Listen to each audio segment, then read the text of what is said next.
کردار ایسا اپنائیں، اپنی سوچ کو، تفکرات کو اس طرح کا بنائیں کہ آپ کے ذہن اچھائی کو قبول کرے۔ آپ جب سامنے والے کو دیکھیں تو آپ کو اچھائیاں نظر آئیں، اچھائیاں، اور جب آپ بیان کریں تو پھر بھی آپ کی زبان سے اچھائیاں ہی نکلیں، اچھائیاں نکلیں۔ ذہن سازی کریں، اپنے آپ کو سمجھائیں۔ وہ کسی دانشور نے کہا، ایک شخص مجھے کہنے لگا لوگوں کے چہروں پہ گرد پڑ گئی ہے، فلاں کے چہرے پہ گرد تھی، فلاں کے چہرے پہ بھی گرد تھی، فلاں کے چہرے پہ بھی گرد تھی۔ اس نے مجھے کئی لوگ گنوائے تو میں ہنسنے لگا۔ کہنے لگا کیوں ہنستا ہے؟ کہتا میں نے اس کی اینک اتاری، ٹیشو پیپر کے ساتھ صاف کر دی۔ میں نے کہا بندوں کے چہرے ٹھیک ہے، تیری اینک پہ گرد پڑی ہوئی ہے، ادھر بھی تھوڑی توجہ کر لیتا تو اتنے لوگوں پہ الزام تو نہ لگاتا۔ حضرت میاں صاحب بول پڑے، کہنے لگے برا بندہ میں لبن ٹریا، جاگتے ملیا نہ کوئی۔ برا بندہ میں، میاں صاحب کی بات ہے، میری آپ کی نہیں، سانوں تے 70-16 بجائے دیہڑی کا۔ میاں صاحب کہتے ہیں میں برا بندہ میں لبن ٹریا تے جاگتے تھا ہی کوئی نہیں کہ ملا ہی نہیں۔ کہتے مجھے نہیں ملا، مجھے نہیں۔ سمجھ لیں بات، بزرگوں کے افکار کو سمجھے۔ کہتے مجھے ملا اس لیے کہ میری سوچ ہی بڑی اچھی تھی، جو مجھے ملتا میں اس کے اندر اچھائیاں پیدا کر لیتا۔ مجھے نہیں ملا، یہ نہیں کہ بندہ تھا نہیں، مجھے نہیں ملا اس لیے کہ میری سوچ ہی نہیں تھی۔ وہ ہے نا کہاں سے لاؤں جس میں لوگوں کے عیب نظر آئے۔ برے بندے نو میں لبن ٹریا تے جاگتے ملیا نہ کوئی، تے اپنے اندر چاہتی پائی تے میں تھوں برا نہ کوئی۔ اپنے اندر چاہتی پائی تے میں تھوں، مجھے سمجھ آئی من عرف نفسہ فقد عرف ربہ، من عرف نفسہ فقد عرف ربہ۔ جو اپنے آپ کو پہچان گیا وہ اپنے رب کو، یہاں تو الزام تراشیاں، الزام تراشی۔ حضرت بہاؤالدین زکریا ملتانی رحمۃ اللہ علیہ اور بابا فرید الدین گن شکر رحمۃ اللہ علیہ ایک زمانے میں ہوئے۔ ملتان کا ایک شخص حضرت بہاؤالدین زکریا ملتانی کے پاس مرید ہونے آیا۔ حضرت اس کو کونے میں لے گئے اور لے جا کے کہنے لگے تو ملتان کا رہنے والا ہے تو میں اپنے شہر والوں کے ساتھ دھوکہ نہیں کرتا۔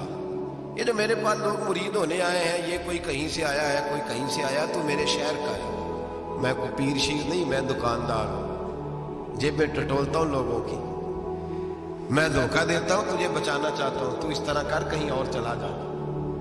اس نے کہا حضور مشورہ دے کہاں جاؤں؟ کہنے لگے پاک پتن میں چلا جا، فرید الدین بہت بڑا فقیر ہے، بڑا فقیر ہے۔ وہ شخص کہتا ہے گھوڑے پہ بیٹھا، میلوں کا سفر تھا، ملتان سے پاک پتن شریف پہنچا۔ بابا صاحب کی خدمت میں حضور مرید ہونا ہے، کہاں سے آئے ہو؟ کہا ملتان شریف سے۔ کہنے لگے وہاں فقر کا دریا بہ رہا تھا، تو نہر کے پاس آ گیا ہے، فقر کا دریا بہ رہا تھا تو نہر کے پاس آ گیا ہے۔ وہ رونے لگا، کہنے لگا بابا مجھے کیا پتا نہر کون سی ہے، دریا کون سا ہے، وہ تیرے پاس بھیجتا ہے تو اس کے پاس بھیجتا ہے۔ میرے بھائی پرانے لوگوں کو تو اپنے اندر کوتاہی نظر آتی تھی، سامنے والے کے اندر خوبی دکھائی دیتی۔ میں بن کے بیٹھ گیا ہوں کہ میں ہی صحیح ہوں، بس میں ہی صحیح ہوں، اپنے زاویہ نگاہ سے سوچتے ہو، اپنا ہم نے طرز خیال بنا لیا۔ سوچ کی صفائی، سوچ کی پاکیزگی۔ دنیا میں وہ بندہ اچھا نہیں ہوتا جو صرف اکیلا اچھا ہوتا ہے، اچھا وہ بندہ ہوتا ہے جس کا معاشرہ اچھا ہوتا ہے، اچھا وہ بندہ ہوتا ہے جس کا خاندان اچھا ہوتا ہے، اچھا وہ بندہ ہوتا ہے جس کا حلقہ احباب اچھا ہوتا ہے۔ وہ اکیلا اچھا بن کے بیٹھتا تھا صرف میں صحیح ہوں اور کوئی بھی نہیں۔ تو کس طرح صحیح ہو گیا؟ تو اوپر سے گرا ہے، تو کس طرح ٹھیک؟ تیرا نہ باپ ٹھیک معاذ اللہ، نہ تیرا خاندان ٹھیک، نہ معاشرہ ٹھیک، نہ دوست ٹھیک، نہ پیر ٹھیک، نہ استاد ٹھیک، نہ کوئی سیاستدان ٹھیک۔ دنیا میں جب کوئی صحیح ہے ہی نہیں تو کہاں سے آ گیا اکیلا صحیح؟ یہ کیسے ممکن ہے؟ یہ کس طرح ہو سکتا ہے؟ یہ انا پرستی ہے، یہ نفس کا دھوکہ ہے، یہ اندر کی کوتاہی ہے جو لوگوں کو بڑا بنا دیتی ہے، پھر اسے لوگ چھوٹے نظر آنے لگتے ہیں۔ یاد رکھیں میرے نبی کریم سید عالم نور مجسم علیہ السلام نے خوبصورت سوچ، اچھی سوچ، پاکیزہ سوچ، صاف ستھری سوچ دی۔ حضرت زید بن حارثہ فرماتے ہیں طائف کے لوگوں نے میرے نبی پاک کو پتھر مارے، لہو لہان کر دیا۔ فرماتے ہیں وہاں کے کچھ لوگ بھی انہیں برا کہنے لگے، میں بھی برا کہنے لگا، اس لیے کہ یہ تو عرب کے کلچر کے بھی خلاف تھا، عرب معاشرے کے لوگ اپنے مہمان کے ساتھ یہ سلوک نہیں کرتے تھے، چاہے وہ کوئی بھی ہو. اور نبی پاک علیہ السلام نے تو جو دعوت دی اس میں تو حسن بھی بڑا میٹھا تھا، وہ تو لفظوں کے اندر توانائی، خوبصورتی، مٹھاس بھی بڑی تھی. تو یہ تو عرب کے رواج کے بھی خلاف تھا کہ گھر آئے مہمان کو پتھر مارے جائیں. انہوں نے پتھر مارے، لہو لہان کیا، میں نے بھی برا کہا، معاشرے کے لوگوں نے بھی برا کہا. اور فرمانے لگے پھر کمال ہو گیا، حضرت جبریل بھی حاضر خدمت ہوئے اور عرض کرنے لگے یا رسول اللہ صلی اللہ علیہ وسلم، رب فرماتا ہے کہ جبریل جاؤ اور میرے نبی سے جا کے اجازت لو، اگر میرے رسول اجازت دیں تو انہیں مسل کے رکھ دو، انہیں دو پہاڑوں کے درمیان انہیں مسل کے رکھ دو. مسل کے ہمارا کسی سے اختلاف ہو جائے نا تو زور جتنا ہمارے اندر ہو ہم لگا سارا ہی لیتے ہیں. جب پتہ چل جاتا ہے نا کہ میرے تعلقات کتنے کو ہیں، پھر ہم کہتے ہیں چلو دفع کرو، میں نے کیا کہنا ہے. اصل بات پتہ کیا ہوتی ہے کہ انگور کھٹے ہاتھ نہیں پہنچتا، ورنہ اختلاف ہو جائے تو دل ہمارا کرتا ہے کہ پیس کے رکھ دیں، لیکن چونکہ اتنی پہنچ نہیں ہوتی تو پھر لوگ واپس آ کے پتہ کیا کہتے ہیں. اور میں نے کہا چلو وہ تو فضول آدمی ہے، میں نے تو نہیں نا اس طرح کا بن جانا. اصل بات یہ ہوتی ہے کہ انگور ہاتھ نہیں پہنچتا. عرض کی یا رسول اللہ صلی اللہ علیہ وسلم، رب کریم فرماتا ہے کہ جبریل جا کے آپ اجازت لیں، اگر حضور آپ کو اجازت دے دیں. علماء نے یہاں بڑا خوبصورت جملہ لکھا ہے، اگر آپ سمجھے تو بڑی خوبصورت بات لکھی ہے علماء کرام. علماء کہتے ہیں اہل محبت کے لیے فکرہ ہے.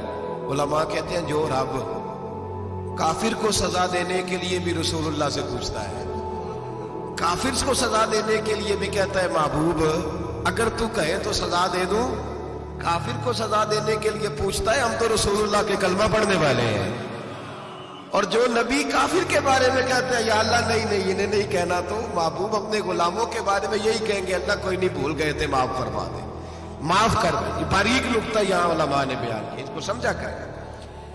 نبی کریم سید عالم صلی اللہ علیہ وسلم سے پوچھا، عرض کی یا رسول اللہ صلی اللہ علیہ وسلم، حضور رب فرماتا ہے اگر اجازت. اب سوچ کا معیار دیکھیں نبی پاک کی، حضور کی سوچ کی توانائی دیکھیں. صحت مند دماغ فروغ پاتا ہے اس سے جو افکار ہمیں ہمارے رسول نے دیے.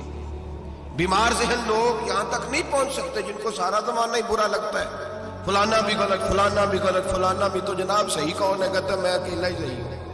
او بھائی صحت مند سوچ نبی پاک نے فراہم کی. یا رسول اللہ اگر آپ اجازت دیں تو تباہ کر دیں.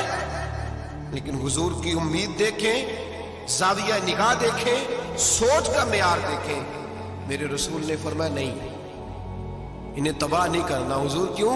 فرمایا ہو سکتا ہے ان کی نسلیں ہی کلمہ پڑھ کے مسلمان ہو جائیں. اگر تباہ ہو گئے تو نسلیں کیسے آئیں گی، اولادیں کیسے ہوں گی؟ تو میں ان کی نسلوں سے بھی امید کرتا ہوں کہ میرے پیغام کو سمجھیں گی اور قریب آئیں گی.